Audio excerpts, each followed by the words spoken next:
Venez, on parle d'amour parce que l'amour c'est cool. Je voulais trop dire cette phrase pour mon intro. Baby, I'm not mad at all. We both tried and tasted. Je te retrouve aujourd'hui pour un nouvel épisode de Toi, moi et mes éclairages dans lequel on va faire un ode à l'amour des autres, l'amour de l'environnement et à l'amour de soi. Guérir l'amour par l'amour. Qu'est-ce que ça veut dire? En fait, je scrollais un soir sur Instagram et je suis tombée sur ce post et ça m'a littéralement percuté. Je me suis sentie concernée. Je l'ai envoyé à un de mes potes, je me rappelle, qui est totalement dépassé en ce moment par ses relations amoureuses et qui sait pas du tout s'il va réussir à refaire confiance à quelqu'un et s'il veut se réouvrir, et du coup il est totalement négatif à ce sujet et totalement fermé à toute forme d'amour à part l'amour de l'environnement, des énergies, tout ça. Du coup j'ai dit ok, je lui ai envoyé ça pour qu'il capte qu'en fait on guérit l'amour par l'amour, c'est-à-dire qu'on guérit une peine d'amour en acceptant d'aimer autre chose, distribuer notre amour dans d'autres choses du quotidien pour éviter de penser à nos peines de cœur. Voilà.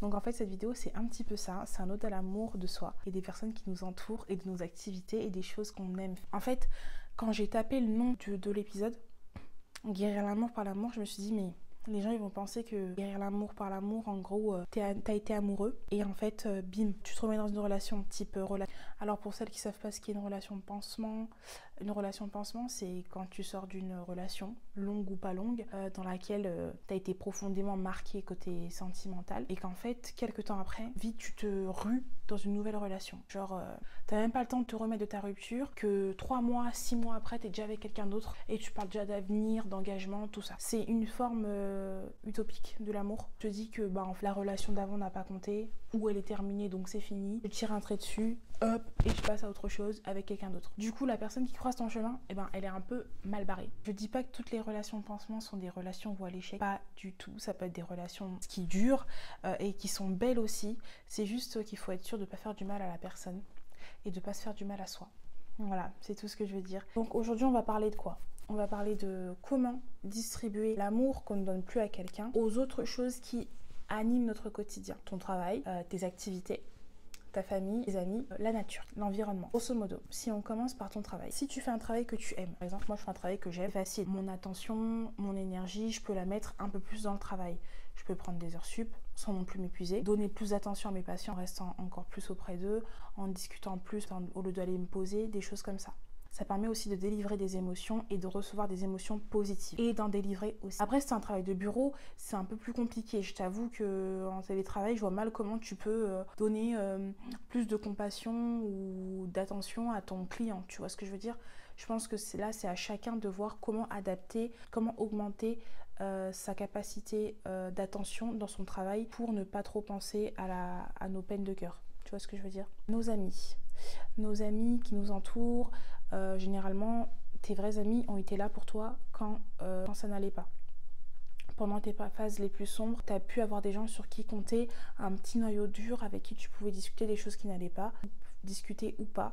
Et du coup, tu peux être là pour eux à ton tour et voir où ils en sont, leur demander comment ils vont, passer du temps avec eux, voilà, t'intéresser un peu plus à eux. Maintenant, leur rendre un petit peu l'appareil, ça fait toujours du bien. Ensuite, il y a ta famille, si t'as des frères et sœurs, si t'as des parents, passer du temps avec eux, leur montrer que t'es là, que tu les aimes, des petites attentions quotidiennes, faire un petit gâteau, leur emmener, des petites choses comme ça, passer un petit coup de fil à ta maman, lui dire comment tu vas, vraiment donner de l'amour pour en recevoir, en fait, pour se nourrir émotionnellement et ne pas sombrer dans l'inquiétude, dans la tristesse, dans la mélancolie, etc.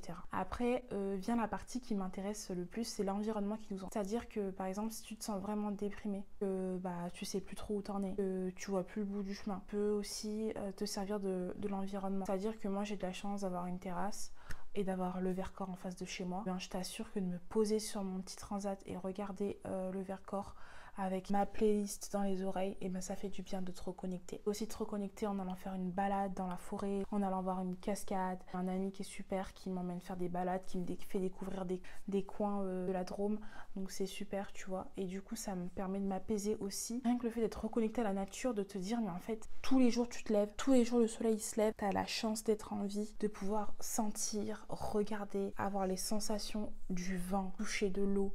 Mais c'est des trucs, ça a l'air totalement space, mais c'est des trucs qui font que on se rappelle pourquoi on vit et quelle chance on a. Voilà. Forcément un hobby, tu vois. Moi, mon hobby, c'est faire des vidéos. Donc du coup, je mets de l'énergie dans mes vidéos, dans la création de contenu, J'aime aussi faire de la pâtisserie. J'ai découvert que j'aimais la pâtisserie, ça me détendait. Peut-être que toi t'aimes la peinture, que t'aimes écouter de la musique, que t'aimes lire, que t'aimes faire des TikTok, que t'aimes le sport, enfin tu vois. J'espère que tu as compris ce que je voulais. Dans le fait de guérir l'amour par l'amour, c'est de guérir nos peines de cœur amicales ou amoureuses par autre chose pour éviter de penser à la peine en fait qu'on a. Et distribuer de l'amour afin d'en recevoir dans d'autres activités, dans d'autres choses qui nous tiennent à cœur au quotidien. Parce que sinon, sans ça en fait on ne tient pas et on ne voit pas le bout des choses, tu vois. Je pense que c'est pas pour rien que tu tombes dans cette vidéo. Je crois pas aux coïncidences. Tout est destiné à arriver. Ce qui doit arriver, arrive. Ce qui est écrit, est écrit. La destinée, c'est vrai que tu l'as construit toi-même. Mais il y a des choses sur lesquelles on n'a pas la main. Et des fois, il faut pas se flageoler, ni se culpabiliser, parce qu'en fait, sur lesquelles on ne peut pas interagir, dont les relations humaines.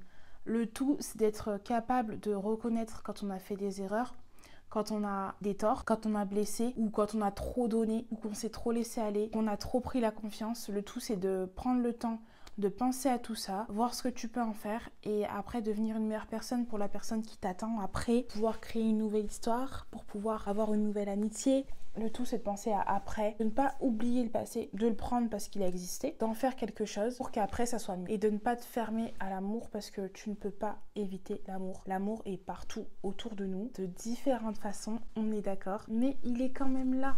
Il est quand même là et je pense qu'avoir cet esprit, déjà, c'est apaiser son cœur parce qu'on est fatigué d'avoir le cœur aigri. Apaisons nos cœurs, vraiment. Donc guérissons l'amour par l'amour parce que l'être humain est fait pour être en communication. On ne peut pas vivre seul. On a besoin d'interaction sociale, voir le côté positif des choses. Et c'est pas facile.